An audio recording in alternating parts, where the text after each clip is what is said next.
Om Purnamida Purnamidam Purnam Purnamudachyate Purnasya Purnamadaya Purnameva Vasishyate. Om Shanti Shanti Shanti.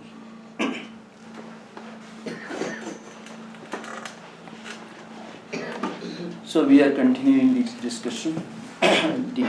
The first two verses of the Ishavasya, which I quoted yesterday. The first one is Ishavasya midam sarvam yat kinja jagatyan jagat tena tyaktena bunchitaha ma grudhakasya sutthanam gurvanneva iha karmani jijivisheshatam samaha evam tuina anyatvedosti na karma lipyadena. So two verses. The central point was this. The first line says that the entire creation, the whole world is pervaded by the divine spirit, God himself.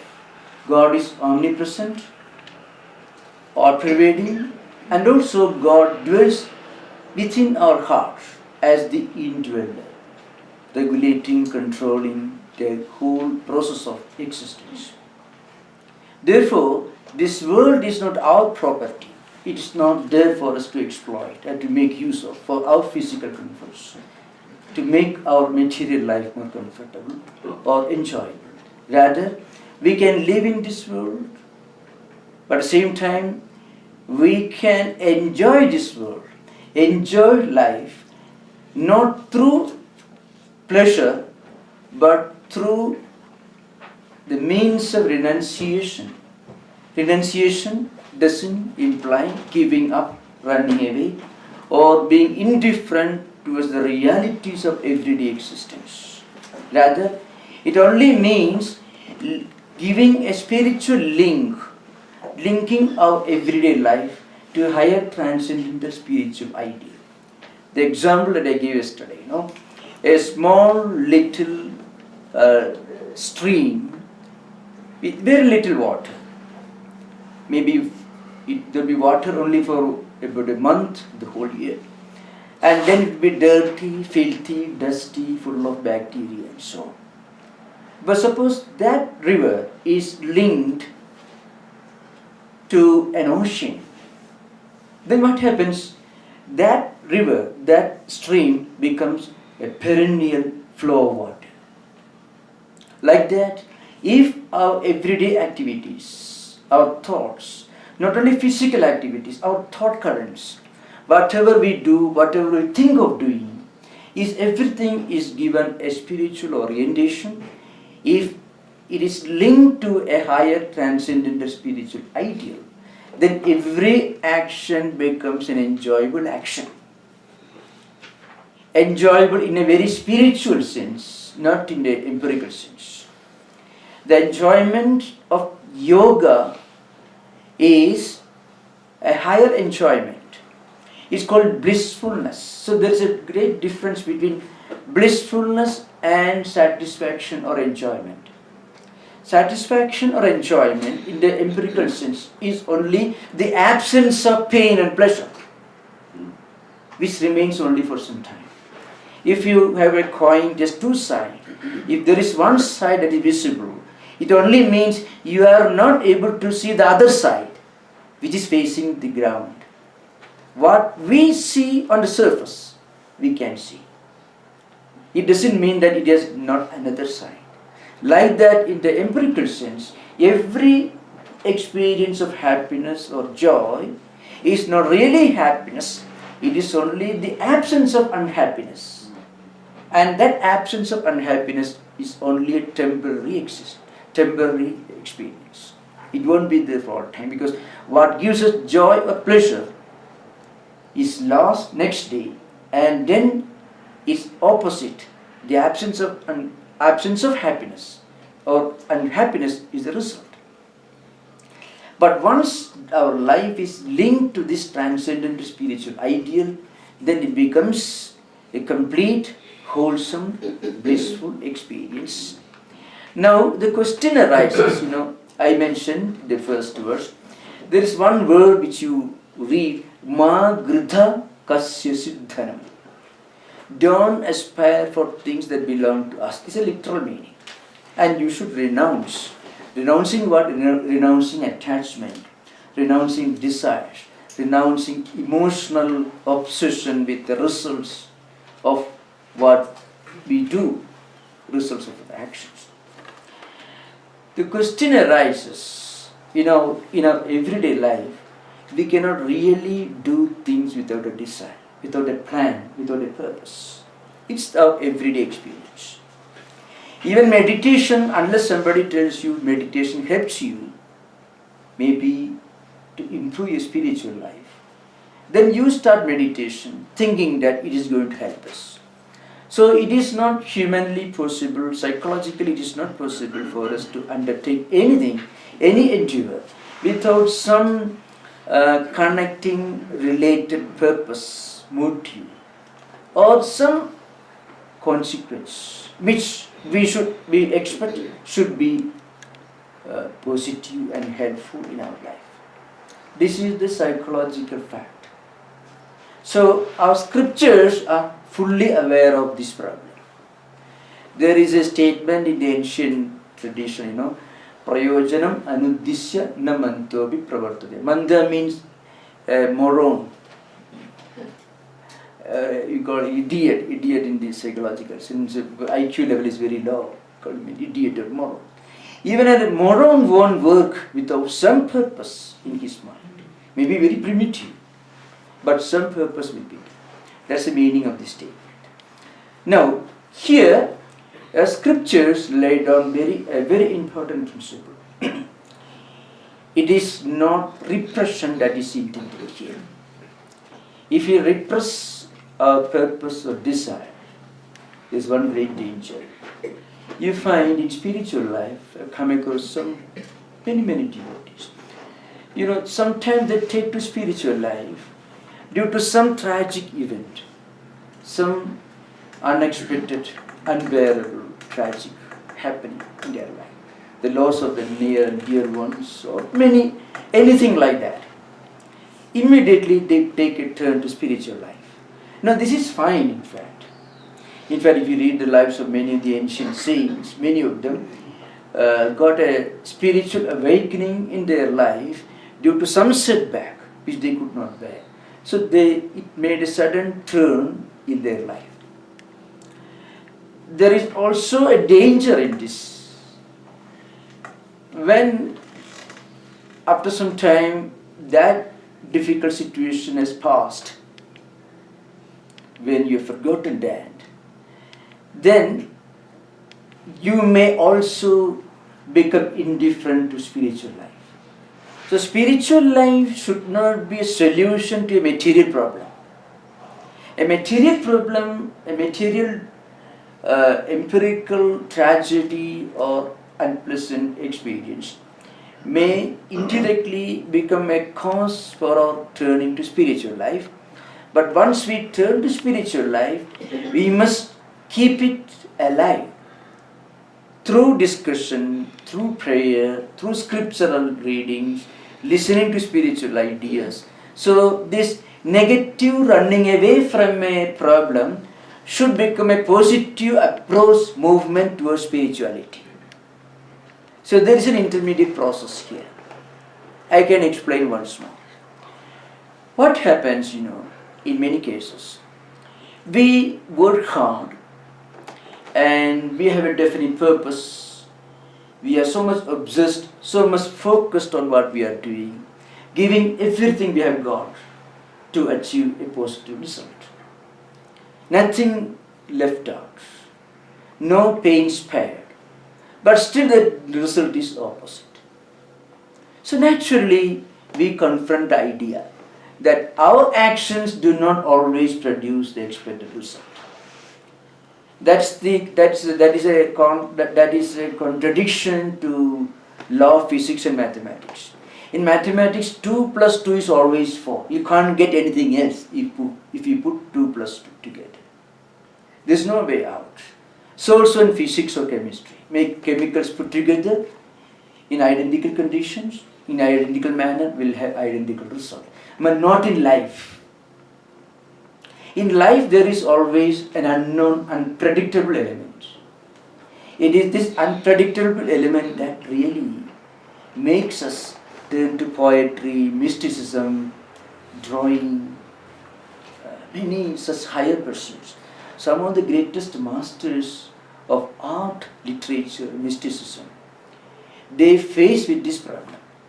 See, in life, if we work, in mathematics and physics and chemistry, in material world, if we put elements together, they will have a completely predictable, determinable, expected result. No difference.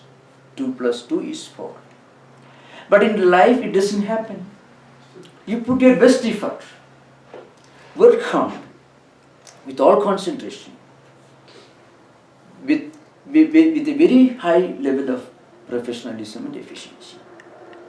And then you may get a result, but the result of the result will be unpleasant. Result of the result. A lot of money we may make as a result of hard work. But that money doesn't bring happiness, because we expect that money will have the result, the effect of bringing happiness. Otherwise, nobody will try to make money for getting misery. Nobody will do that. We may know every day. In fact, you need not be a philosopher to realize the fact that material comforts do not always bring eternal happiness or joy. We may read books. Any book you read, even if you are a well-educated man in a purely secular sense, you will understand it, that life is full of unknowns and unpredictables. But then in actual practice, we forget it for a minute and go all out to accumulate things, means that we expect will bring us eternal joy, which we know intellectually is not going to happen. So here we are faced with this problem. 2 plus 2 is fine, or is 4 in mathematics, but in life 2 plus 2 may be 5, 6 or anything, or maybe 0. It may be 0 even. What does it mean? There is always an unknown, unpredictable, unimaginable, unexpected that we may land as the result of all our actions. Then we turn to spiritual life. Those who are highly evolved turn to spiritual life, start meditation. Those who are not so well evolved may take to Aristotle or Plato. Those who are still less evolved may take to literature or poetry. Those who are not at all evolved may take to alcoholism or drugs. There are several layers of attempts to sublimate or run away from. Anyway, not sublimation, it is only flight from an unpleasant reality. Now Vedanta says no, this is not going to work. Vedanta says you may turn to spiritual life when we are caught by a throat by an unpleasant destiny, forced and compelled to turn to spiritual life. But then once you turn to spiritual life, we must keep it alive. Like little flame should be kept alive by adding more and more fuel, by reading scriptures, by thinking of the changeable nature of all these empirical pleasures, enjoyments. And then you know what happens? Then from a negative running away from an unpleasant reality of material life, it becomes a positive evolution, positive pursuit of the higher spiritual goal. Now, in this process, Vedanta makes an interesting point. That means commentators, some other commentators, make it a point, it's not repression, but it is sublimation. Desires and emotions and feelings and expectations can be sublimated. So sublimation is a positive evolution. Sublimation means growth. Sublimation helps you to transcend. Repression is only postponement of the problem.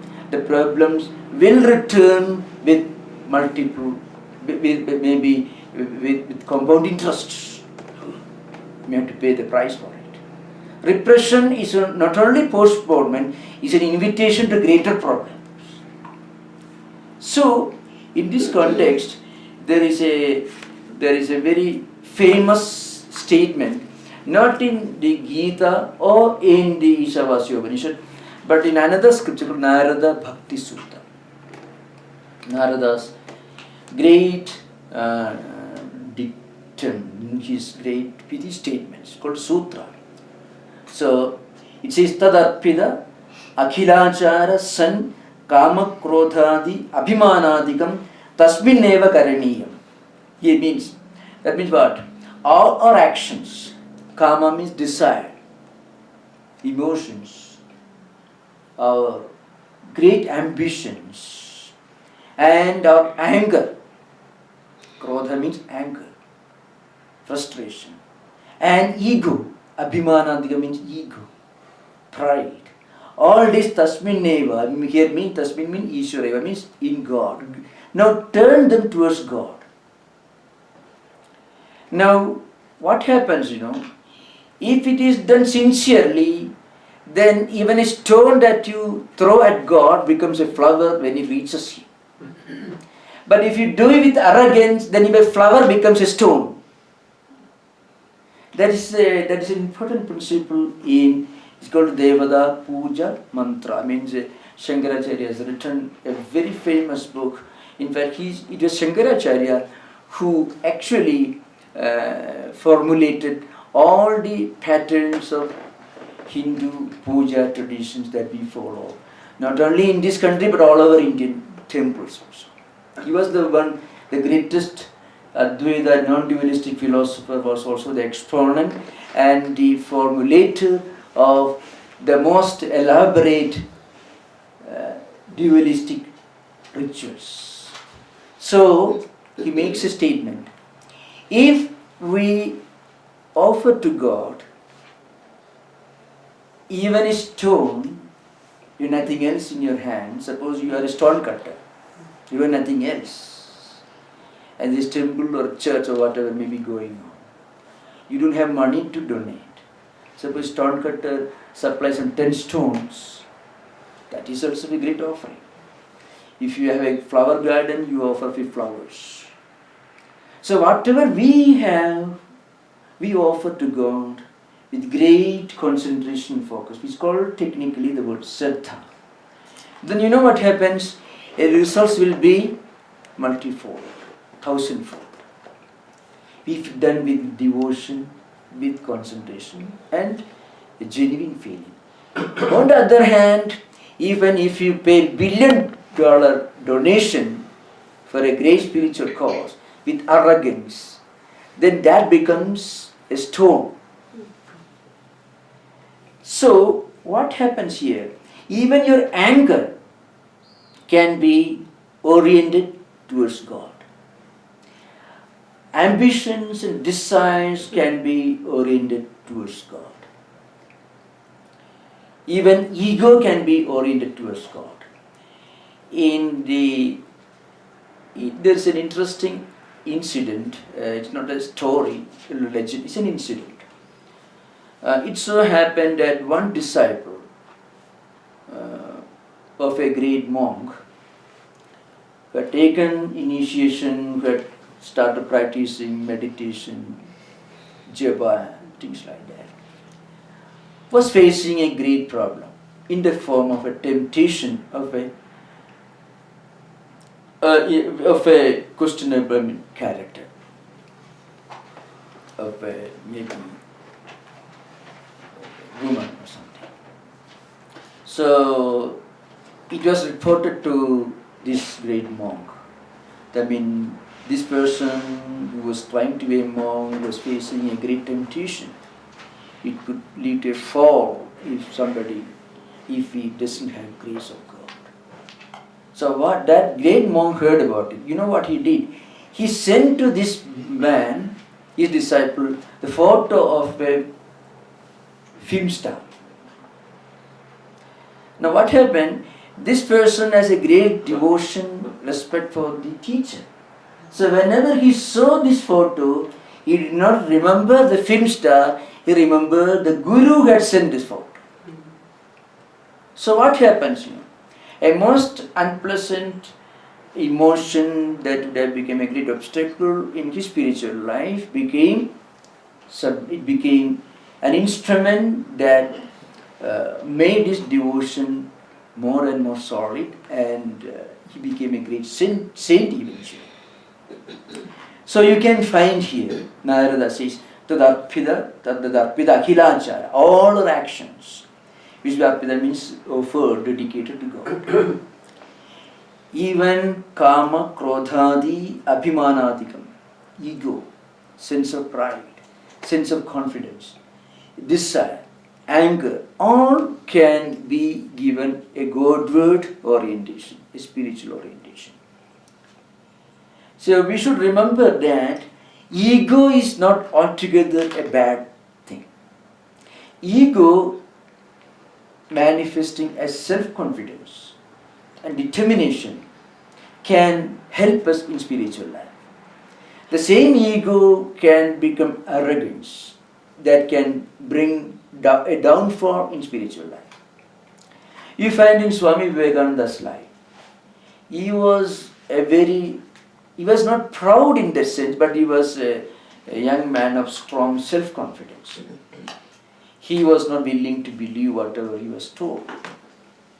But it was not intellectual arrogance, because intellectual arrogance is like a cycle. You go on rotating, you never come out of it. So we sometimes ask questions without really bothering about what questions we are asking. So we also want to take seriously what answers we are getting. Again we may ask the same question again. So that means we never come out of this wheel of skepticism. So intellectual arrogance keeps us bound to the wheel. But the same intellectual arrogance manifesting as positive self-confidence helps us to come out of this wheel, skepticism. So Vivekananda was perhaps the most outspoken among the young men who assembled in Sri Ramakrishna's room when he was living in Dakshineshwar. And Sri Ramakrishna actually appreciated his self-confidence and his rational thinking and his unwillingness to accept anything without question. He was rather a great admirer of Vivekananda's outspoken nature. But because he was so outspoken, what happened? When Sri Ramakrishna actually showed him and explained to him, he was fully convinced. So that's why in the Gita, in the Bhakti Yoga, the 12th chapter, Lord Krishna gives a list of the characteristics of great devotee, an ideal devotee of God, a spiritual seeker, so to speak. So Santushta Sadadam Yogi Yatatma Dridhanischaya. The last word in this line is Dridhanischaya, means a person, a spiritual seeker with a strong determination, a steely heart. The strong determination is the hallmark of a spiritual seeker. Why? If you read the teachings of St. Teresa of Avila, or often I quote, one of the books that I frequently quote is The Way of a Pilgrim, because it's a very small book which anyone can read. The Way of a Pilgrim, and the pilgrim continues his journey. A Russian mystic who was a peasant, barely literate. One day he went to a church where he listened to the St. Paul's first episode, in which St. Paul mentions the importance of unceasing prayer, which in Narada's system is called ajapa japa, means you always continuously and spontaneously, effortlessly repeat the name of God. So this is mentioned in his own language by St. Paul in his first episode. So this Russian peasant living very close to Siberia, in a very backward region, he happened to hear this. There were many listening to the preacher, the Russian Orthodox Church clergyman, expounding St. Paul. But then this man, who was barely literate, a very peasant, a rustic, he heard, immediately it went very deep into his mental system. So he wanted to learn the art of unceasing prayer. He didn't stop there. He left his home with an old bag full, only with some dry bread, nothing else. So he wanted to go in search of somebody who teach him the art of unceasing prayer. And eventually, of course, he met a Russian Orthodox monk who took him into his private cell, where he instructed this peasant in the art of unceasing prayer. And when he learned it, he felt a great blissfulness. You can read it in The Way of a Pilgrim by Mr. French translation. French is the name of the translator, not the Frenchman. Translated into English by R.M. French. So the point is, what I want to drive home is, this man wanted to go all the way to Jerusalem. First to Odessa and then crossing the waters to Jerusalem. That was his strong determination. He didn't go there, of course, because before he reached there, he got a teacher who taught him. The point is, what all troubles and difficulties he had to encounter. So here you find an emotion that might have manifested as arrogance, manifest as a strong, steely determination, which turns a peasant into a great saint. His autobiography was found in Mount Ethos and was translated into several languages. He didn't intend that book to be published. There is an identical story in the Bhagavata Purana. It's called Tattwamayananda. It's the 5th, 6th and 7th, 8th, 9th, 12th and 12th chapter. Total 5 chapters in the Bhagavata Purana. It deals with the Dhruva story. I won't go into details, only this much I would say. Dhruva was the name of a little boy. He was the son of a king. He was ill-treated by his stepmother and eventually by his father also. So he leaves his palace. He was a boy of 5 years. And his mother told him, see, all this happened because of your previous life. Some unpleasant deeds you might have done. But you need not worry. You can have a solution to this problem. You meditate on God, Vishnu, and through spiritual practice you can solve any problem, including a simple domestic problem. A little boy, he was not a spiritual seeker in the conventional sense of that. He felt he was insulted when he was not treated with affection by his father. And he was in a way rejected or not properly treated by his stepmother. And his mother was in a helpless condition, who blessed him and sent him to forest. And he was walking through the forest. This is a story. Little boy of 5 years.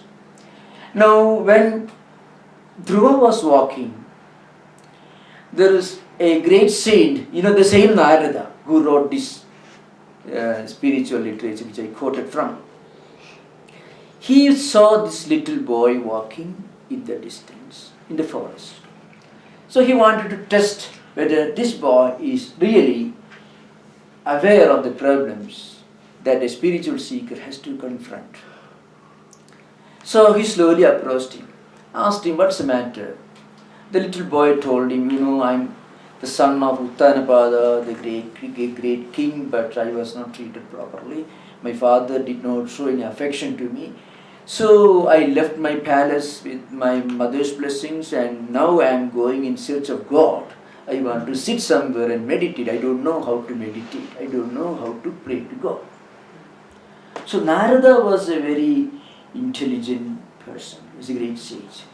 He wanted to help the boy, but he wanted to make sure that the boy really deserved to be helped. So he tried to dissuade the boy, discourage him. See, you are a little boy of 5 years. You should be playing in your palace with your friends, and you are walking in this dense forest full of wild animals. Something very risky and dangerous. So you should go back to your palace.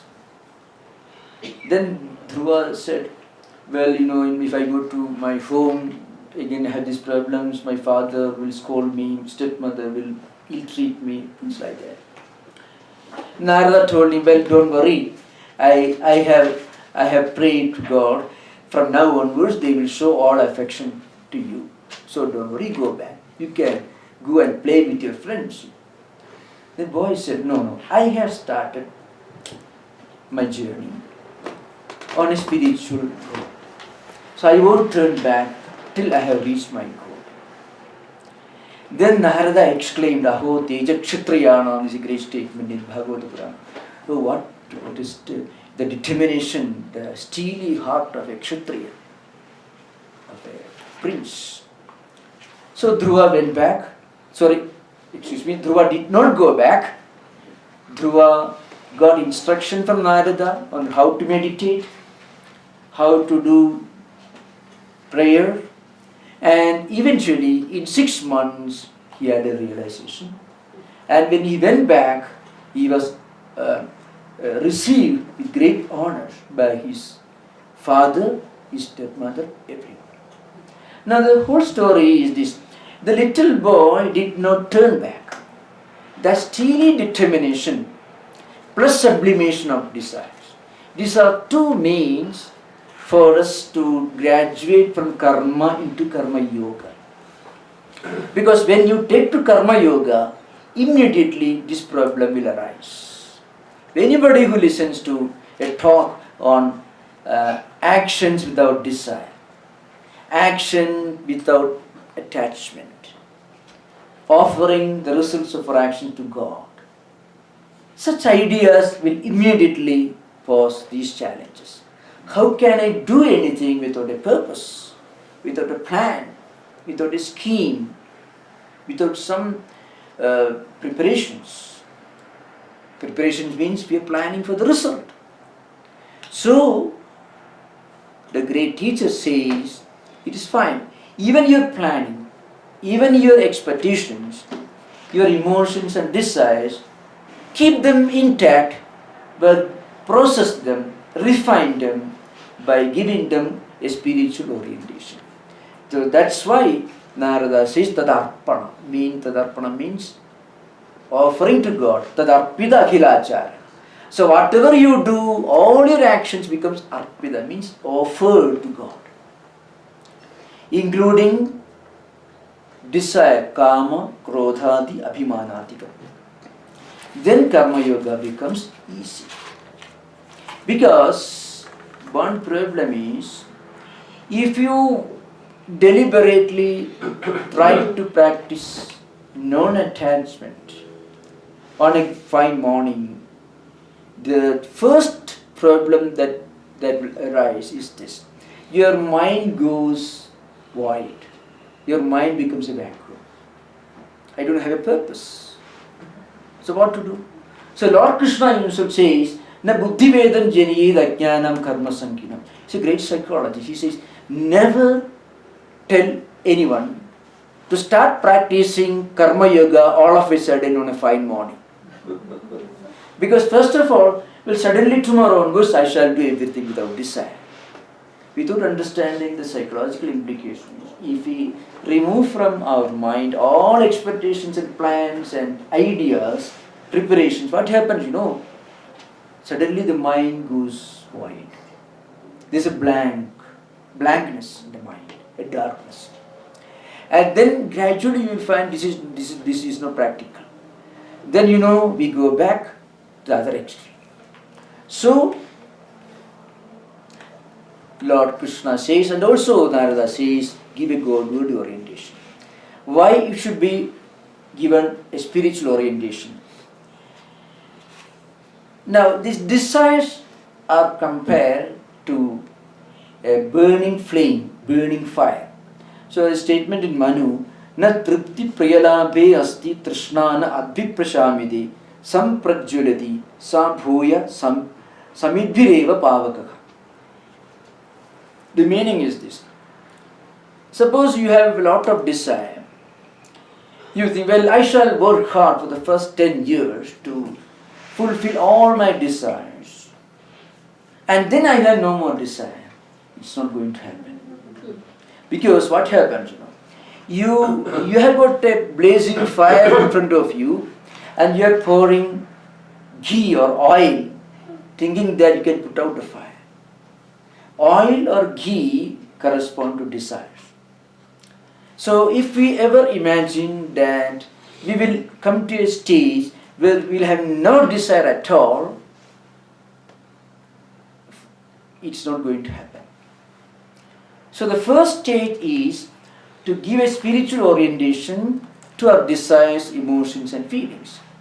In actual practice, what does it mean? Whatever we do, through mind or the five senses of action or five senses of perception, intellectually or physically, whatever we do it, but then keep in mind that this is my offering to God. So along with karma, the yoga element also comes into play. Then what happens, every action becomes a spiritual practice. Every action can be turned into a spiritual practice. That's how it happens eventually. But to begin with, just give a spiritual orientation towards God. So this idea is expounded by a great king in the Mahabharata. It's not a very pleasant story, but still it shows an extreme example. There was a king, his name was Yayati. He was a very powerful, efficient man. He was very old also. But still he wanted to enjoy this world more and more. So he was looking for somebody. Well, in those days perhaps they thought they had some occult powers. So you can exchange your health with somebody else. So your old body, your illness and all this can be transferred to another person. And the other person's health can be transferred into you. So, for a story, this is all right. So let us follow the story. So the king had a lot of desires. He wanted to continue enjoying his kingdom. He was having 99-year-old, was ready to go to other world. But the old man won't keep quiet. So what happened, he was looking for somebody who will exchange his youth to him and will take over his illness, his old age, everything. And his sons and daughters, they all rejected outright. Finally, one of his youngest children, one of them, and he had quite a good number of them, came forward and volunteered to accept his old age, his old body. This story. The story is actually, the story behind the story. The story contains a great message, that's all. But because the king finally makes a great statement. That's what we are trying to drive home. So the king became a young man again, and again he lived, he ruled the kingdom. And after several years, he found this is not taking him anywhere. This is not going to come to an end. Then he said, Na jatu kama kaman ubabhogena shamyadi havisha krishnavatmaiva bhuya eva abhivardhate. Again the earlier one was from Manu, this is from Mahabharata. So, following Manu's statement, he says, you are not going to put out the fire of desire by pouring more desires into the fire. It's like pouring more and more ghee or oil into burning fire. So, because the more fuel you add, the more it starts burning. So it became a much bigger fire. So desire can never be put out, eliminated. But all desires can be sublimated. Desires cannot be exhausted also, because it's like trying to stop the movement of water in river or an ocean. So what happens? All these can be given a spiritual orientation. And once we give a spiritual orientation, then what happens? The same action becomes a means to come out of this wheel of bondage. That's the idea behind it. And Lord Krishna makes a statement in the Bhagavad Gita.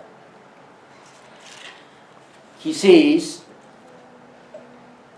any person, any spiritual seeker who makes an effort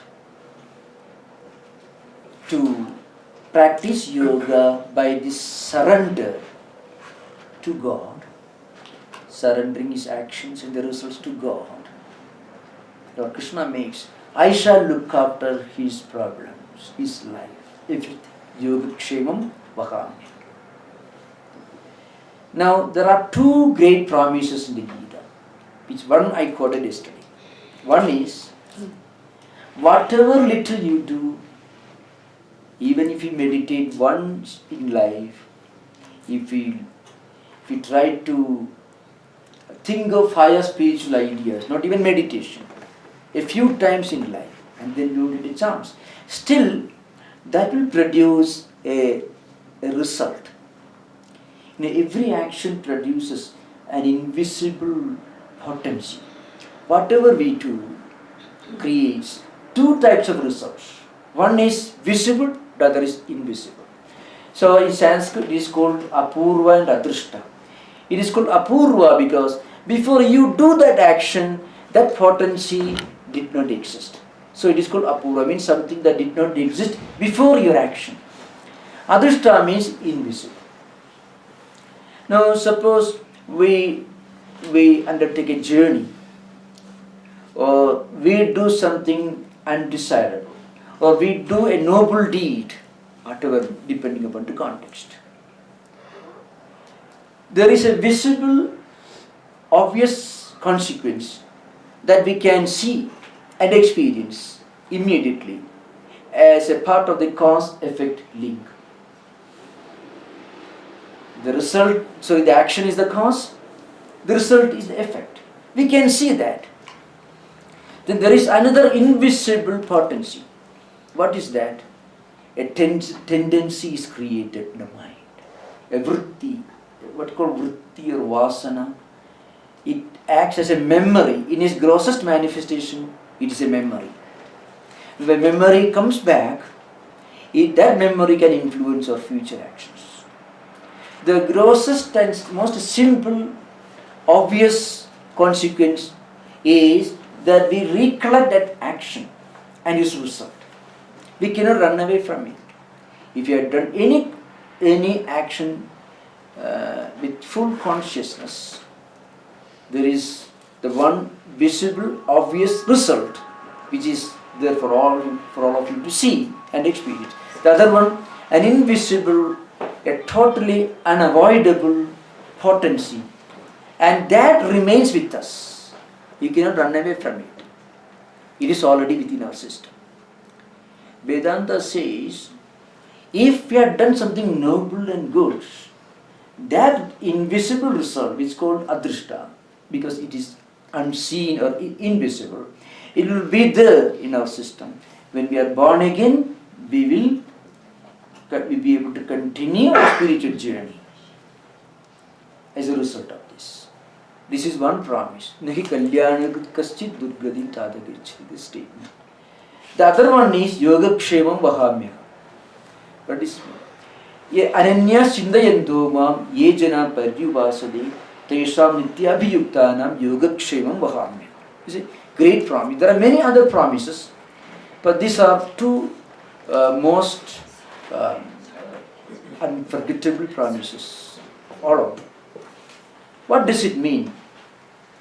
Those who do their work sincerely, thinking in their mind that every action, every word, every deed, every thought is an offering to God, will have a focus in their mind, focus on God or any spiritual idea, depending upon their spiritual tradition.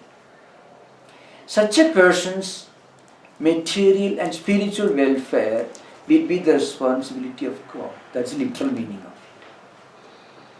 That is the great promise.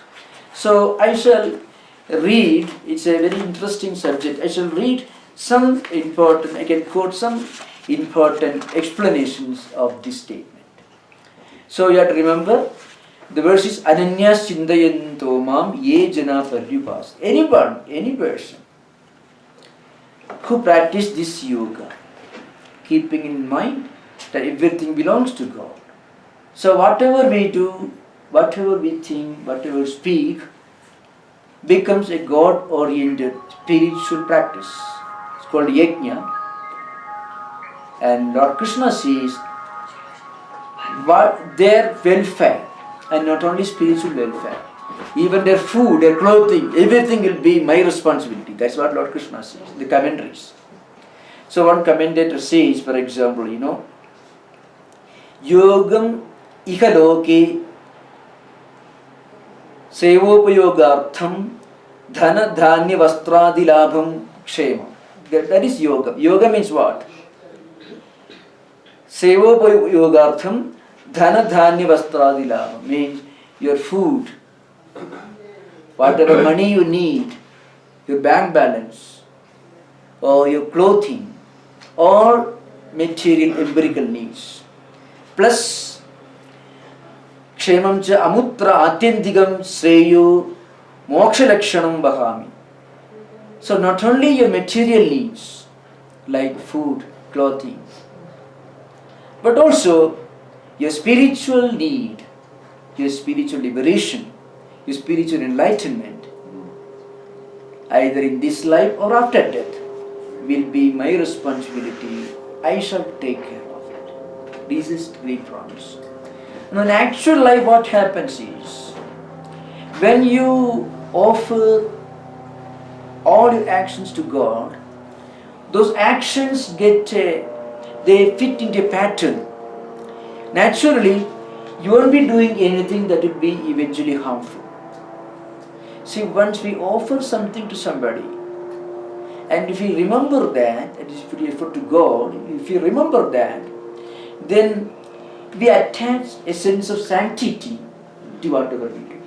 So if we do puja or liturgy, the church, or offerings, hymns or psalms or anything, if we sing devotional song, you won't shout. At least music may not be very pleasant to hear, but the singer will do that with great sense of sanctity, with a feeling of sacredness of what he's doing. Puja or meditation or any kind of spiritual activity. So that takes care of the quality of actions and also character. Once we start considering all our actions and deeds as sacred deeds and actions, then we won't be doing anything in a negligent, indifferent manner. So naturally, God starts manifesting in our life in the form of this sense of sanctity to whatever we do.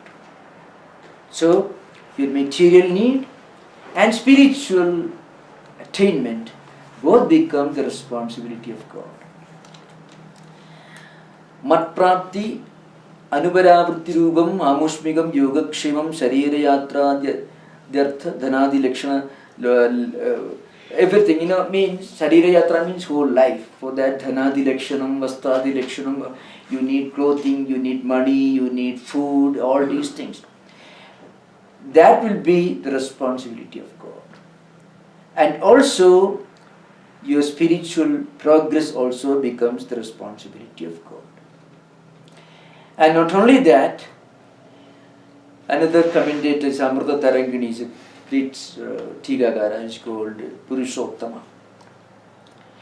He says, Yogam Sevartha Dhanadi Sambatti Labham Sevade Madhyogam Vakshemam Tatpalanam Bhakti Mukhi Garanatmagam Madhvavarupam Va Aham Purushottama Vahami Palayami Tyartha. So there are a few comments like Vallabha, Purushottama, and mostly devotional philosophers. They say, so Bhakti Mukhi Garanatmagam, all our actions, all deeds and words will become a spiritually oriented endeavor. Then you know what happens? Whole life gets spiritualized. and I take responsibility for their welfare, not only material welfare, but also spiritual welfare. Now, another statement that Ishavasya Upanishad makes includes a grim warning also. So on the one hand, Ishavasya sarvam yatkinja jagatyam jagatyena tyaktena bunjitha. This statement, tyena tyaktena bunjitha. Enjoy through tyaga, through offering to God, through renunciation, through the spiritual endeavor. That's one thing. Suppose we don't do that. What happens? Suppose we deny the existence of anything transcendental. Well, this body is the only thing that we have got. The five senses and the enjoyment that they bring to the mind are the only things that we should bother about, we should care for. So those who deny any higher transcendental spiritual value, the Upanishad calls such people self-destructive, and what they are doing is a kind of spiritual suicide, because you are denying your own entity. So that is why I'd say Asurya namate loka andhena tamasavrudaha tan te preti abhigacchandi yekecha atmahano jana. So this Upanishad, the same Ishavasya Upanishad, gives a grim warning. This intellectual spiritual suicide, which is indicated by the word atmahana, atmanam khanti, means killing oneself, means denying one's own atman, one's own spiritual identity. Okay, now what happens is, they live and they are driven into a world of darkness. What happens to people driven by intellectual arrogance and perpetual skepticism? So remember, intellectual inquisitiveness is a positive virtue, which I said earlier, that will take you out of this veil of skepticism. Sincere inquiry, sincere quest for knowledge and information will take us beyond skepticism. It's like a straight line. It doesn't have a curve. So once you travel from the bottom to the top of the straight line, then we are out of it. We leave behind skepticism, as happened to many great spiritual seekers who are also great intellectuals. Swami Vivekananda is one example we quoted. What about St. Augustine, for example? St. Augustine was a learned man. His mother was worried, so much worried about this educated, intelligent person. One day he heard some biblical statement at the beginning of a new life. He was a sincere person, otherwise he would have closed his ears. I don't care for it. So, if a person is sleeping, if you make a noise, if you keep the alarm on, he may wake up. Suppose he is pretending to be asleep, you give him a blow, he will struggle hard to keep his eyes closed, because he is not willing to wake up. The reason is he is not sleeping.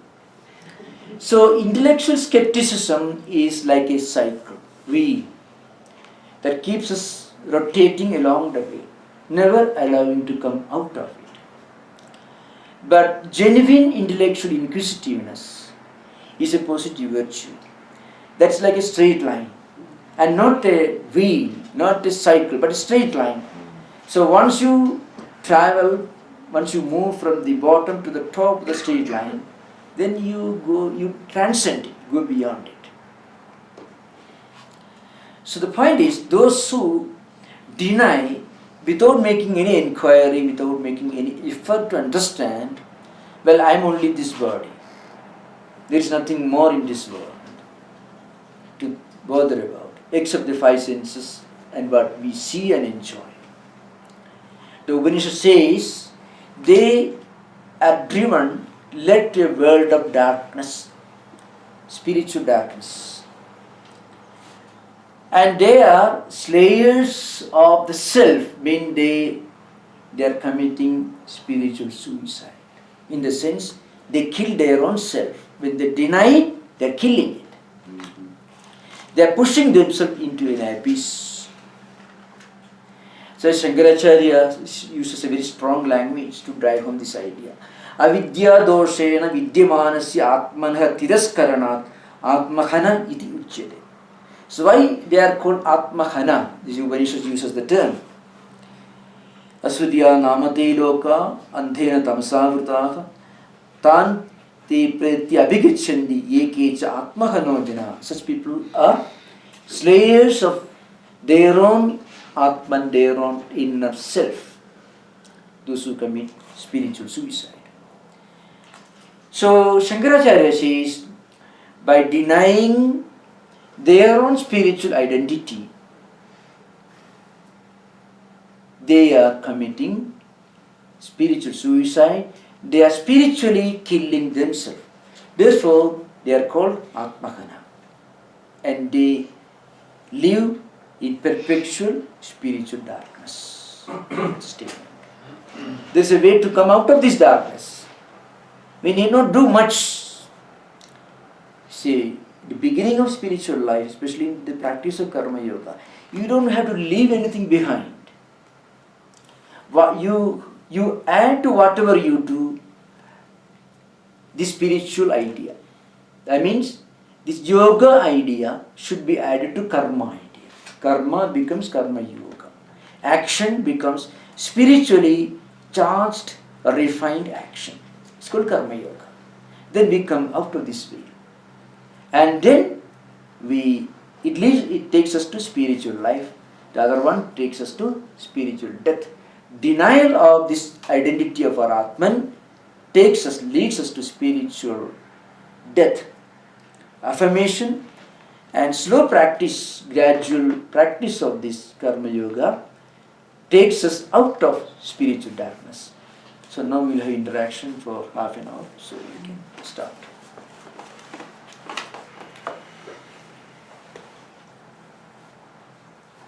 So you can.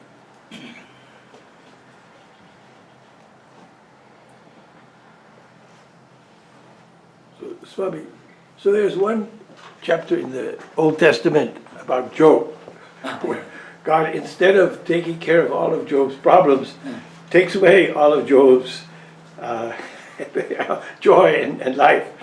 So where does Job fit into the Vedantic idea? Yeah. In fact, it shows God's grace to Job, because his enjoyment, his lifestyle was taking him away from the path leading to God. That is another mechanism you find in spiritual life. I shall repeat the question. The question related to Job.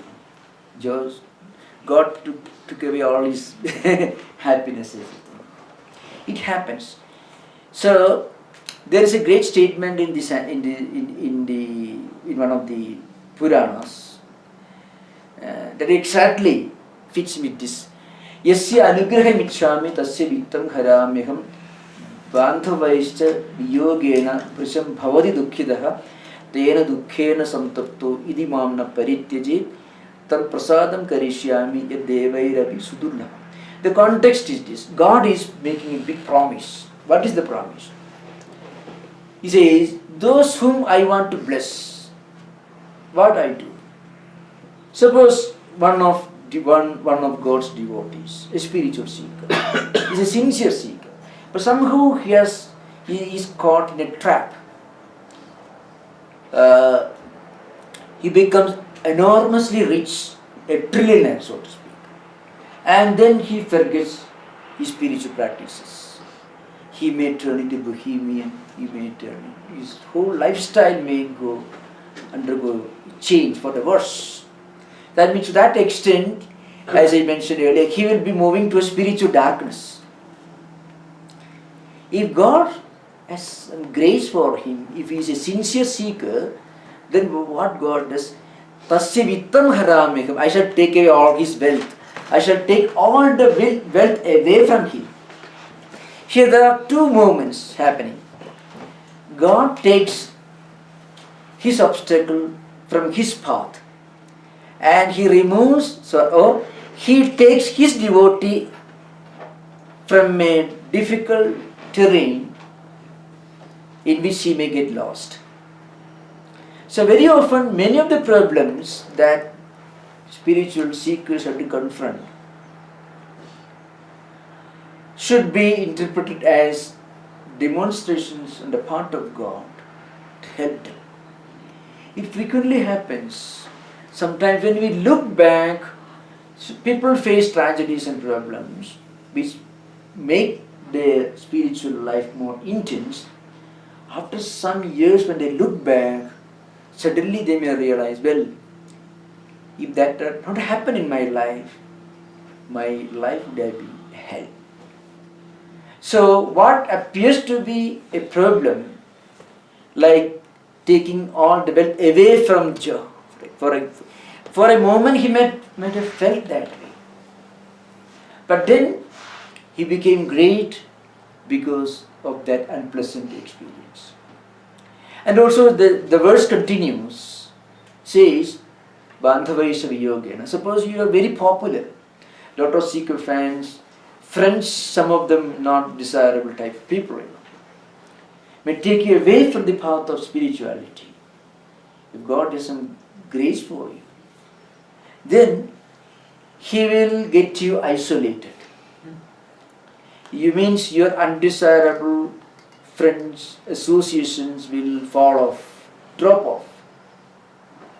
And still, if the devotee, spiritual seeker, continues, persists in his spiritual pursuit, then I shall elevate him to such a position that even the angels will be jealous of him. That's a literal translation.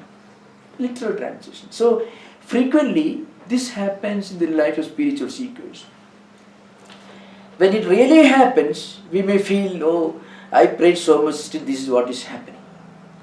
But if you wait for some time and after some years or maybe even months, when we look back, we may feel, well, there is the beginning of a new chapter in our life. So, very often in the spiral of spiritual life, we travel for some distance and then we are still making progress. We don't feel that progress, as I said earlier, from 0 to 3, we feel the momentum of change and progress. From 3 to 9, we may not feel it so intensely, though we are progressing actually. So at that time, we may feel, oh, we are not making enough progress. It may appear that we are in a stagnant condition. At that time, some of these unpleasant experiences will be necessary shock treatments that will keep us on track. So, very often, you see, look at Swami Vivekananda. He was a very gifted person. If you read Swami Vivekananda's life from one perspective, it is so mind-boggling. Arguably, he was perhaps the most gifted student of his university. The most brilliant student.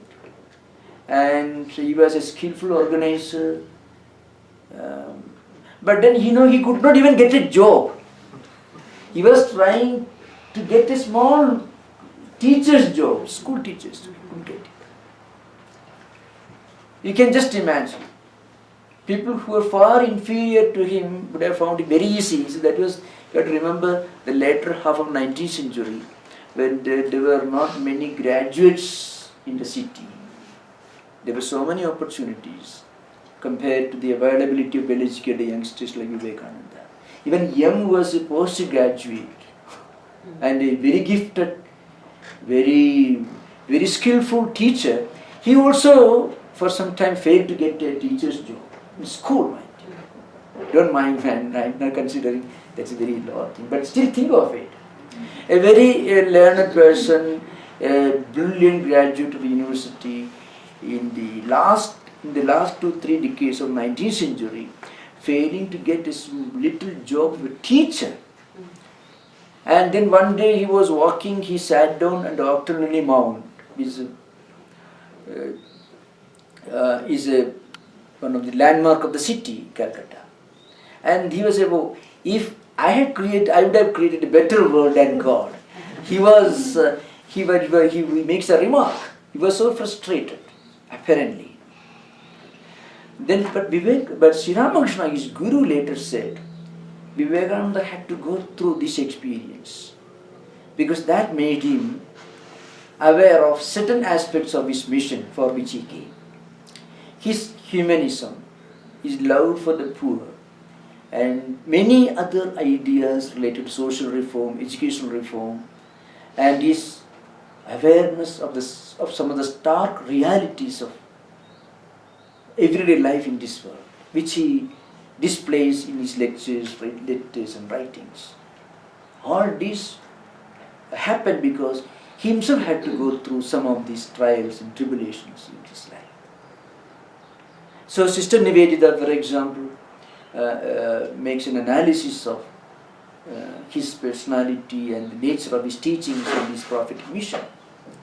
So a complete awareness of some of the grim realities, stark, unpleasant realities of life in this world, like poverty, backwardness, helplessness, and all this, which you find in Vivekananda's writings, coming up again and again when he talks about, when he expounds some highly humanistic ideas.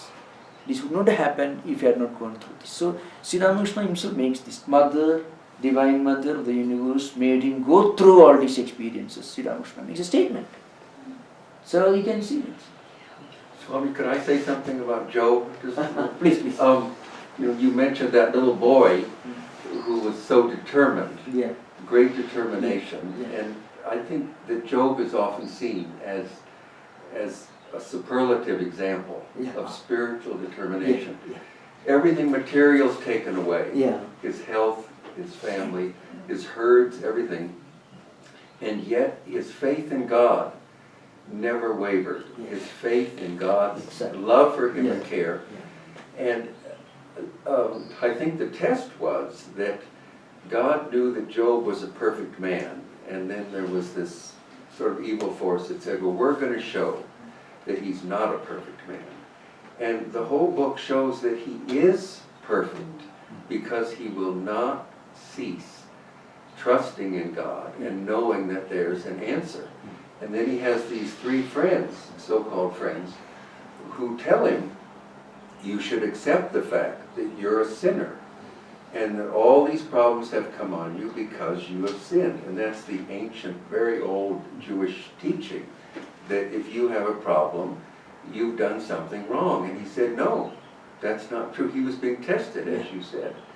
And so he doesn't give up. And then at the end, he has this vision of the absolute, which is like in the Gita, when God appears, and Job can't speak. Yeah. And he says, I know that thou canst do everything, and that nothing can be withholden from thee. And it's beautiful. The last two chapters are very much like the Gita. Yeah. Because God shows him the whole universe all under his control and power and love. I mean, it's he's sort of like a yogi. Yeah. Job's determination. This verse which I quoted. Tena dukkhena samtapto yadi mam na parityaji tad prasadam karishyami yad devairapi sudulav. You know what it literally means? Here God is making a promise. Yeah. In spite of all days tragedies and problems, still, if he is not affected by that, if he doesn't desert me, That's right. if he still clings fast to me, then I shall elevate him to such a position that even the angels will be jealous of him. Yeah, and then in the That's end, a literal term. So you can, this so closely fits in with this yes, idea. and then in the end, Complete surrender and complete yes, faith. and then in the end, Job gets everything back and more. Yeah. Not that he's looking for more, but all of this comes to Yes. him because of his faithfulness. Yes. He's just, I think there is some evidence there, was never a real Job, but the story is so profound. Yeah, it's very, it Great sends a very parable. strong message. Very. So, There's a the beginning and the end are really important to understanding what's going on in the story of Job, because it opens in the divine assembly. The Most High is there with all these other gods. Satan comes in, and the Most High brags. He says, "Look at my perfect devotee, Job." And Satan says, "He's not perfect. He only seems perfect because you favor him. If you take that away, then we'll see if he's perfect or not." And so there's a wager. There's gambling going on. And the Most High says, "Fine, test him. Do whatever you want. Just don't kill him." And then Satan goes, messes with his health, and of course Job is totally perfect through all of that, not complaining, telling the people who are telling him that he sinned, that it's his fault. No. And then in the end, when Job finally is able to meet with the Most High, he asks him, "Why did you do this?" And the Most High says, "Don't you mind that? Were you around when I created the earth and laid the foundations of creation? Here, take everything that I gave, that you lost, and here's some more too. Just be quiet." This seems precisely the story of King Harishchandra. Yes, many stories. You find it is striking in the Bhagavata and Mahabharata, the Bible, Old Testament. You find many grand illustrations from different cultures.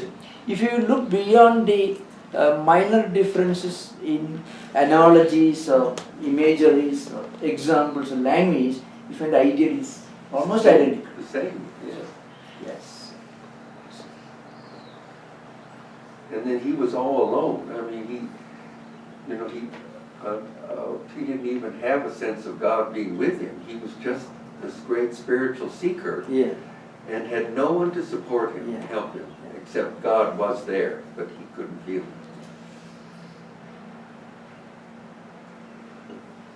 So the sublimation of desire, is that only through surrender? Yes, the sublimation of desire is the first step towards surrender. Because when all our emotions and feelings and actions are all given spiritual orientation, that gradually takes us to the surrender idea. That's the idea. That's the first step, the gate. Because you don't lose anything, you don't have to leave anything behind. Whatever you do, give it to a different orientation. So, of course, the scriptures give 9 methods of practicing this, Sravanam, Kirtanam, Vishnu, Smaranam, Padasevanam, Marchanam, Vandanam, Dasim, Sakyam, Atmadivanam. What you hear many things. Hear some, begin with some good things also.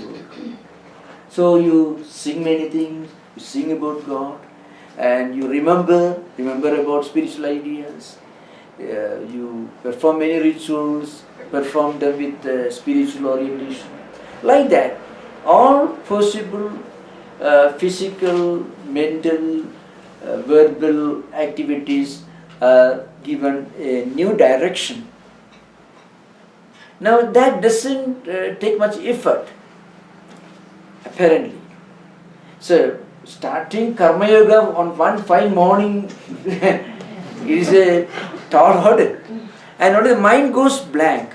That's what the Tikagara, some of the minor commentators have said, in commenting on this verse, Lord Krishna says, don't tell one person, don't instruct one person to practice non-attachment on one fine morning. You'll be upsetting the whole pattern of our mental life, mode of activities. So, give a spiritual orientation. So, yoga is like connecting with God. Yoga, In different ways. Yeah. So in Ishavasya, looks like the stress has been given more on karma yoga. Or is it possible to get the highest without achieving the Jnana yoga? Yes, in the Ishavasya Upanishad, I quoted only the first 2 verses by expounding Karma Yoga. Even in the first verse itself, the first line, is an exposition of the highest jnana, highest knowledge, highest philosophy. The entire world, whole creation is pervaded by the divine. Yeah. It's a great statement. So that's the premise, the first step. So why should you give up your desire? Why should you sublimate the desire? Why can't you go ahead? There's an answer, there's an explanation, there is a reason for it. Because this world is not there for you to enjoy and exploit. So it should be seen to be pervaded by the divine. This means that you run away from it? No. Continue living in the same world, doing your actions, but it should be done from a different perspective. So how do you do that? Link your action with the renunciation idea. So, tena tyaktena, tyakta means tyaga here. So whatever you do, you link it to the renunciation idea. Why? Because the whole creation is pervaded by the divine. So you should remember the first line of the first mantra itself is a grand statement of the highest jnana idea in the Ishavasya. So be understood here. I didn't deal with the other subsequent verses, only first 1 or 2 verses. Swami, I was thinking that story you told about the devotee who looked at the photograph. That I was thinking the link between all the stories of Dhruva and then we talked about Job, that they all didn't forget God. Yeah. And that was just, that's so safe when you, and we have this expression, I don't know if you have it in Hindu or another language, where you tie a string around your finger. Yeah. And I read an experience of a woman who had this terrible problem, and so she tied a string around her finger so she would think of God instead of the problem. Just thought that was interesting. And the problem was resolved. Yeah, that's right. Right. Because it makes that person remember Yes. the link between the tying the string and God idea. Yes. So sometimes some spiritual seekers, when they make pilgrimages, they take a vow to give up something, giving up something as part of it. Like Lent. And yes, a vow. Yes. That reminds you of a higher motive to your life. Yes. So that in a way creates a link to a higher idea. Yes. And then Swami, isn't there a phrase in this Upanishad, remember to remember? I think it says on the first. Oh yes, that remember to that's remember. there. For the last 15, 16, 17, all these verses, when a devotee who has led a pure life, an ideal life, praying to God and dedicating his activities to God. So he's asking God to help him to remember. In a way, he's asking his own mind. Yes. The mind turn back and remember all the good deeds you have done. Kridam smara, kridam smara. Please remember. Remember all the good things you have done. So in a way, if the mind doesn't think of higher thoughts at the last moment, then the next life may not be very pleasant. If you can think of higher ideas, higher deeds you have done in this life, then you'll be able to continue the journey from where you have left it in this life. So that's one of the reasons why when a person is dying, people chant scriptures, hymns, psalms, devotional, so that the dying person may listen to this and that may make him remember higher ideas. So that's why in the traditional Hindu community, the greatest service you can do to a person is to help him remember God at the last moment. So I shall illustrate this idea in the light of another very, very striking illustration. the importance of what we do in our life and the importance of remembering the good deeds that we have done and how it connects to our next life. Next life. So that helps us to look at death itself as a very natural, spontaneous transition point. There is nothing scary about it. So, because you, as I said yesterday, you are from here, you are going to Chicago, you have to change the plane. You don't cry and weep because you have to change another plane. It doesn't involve anything special about it. So like that. So I think we have completed. So we'll continue discussion tomorrow.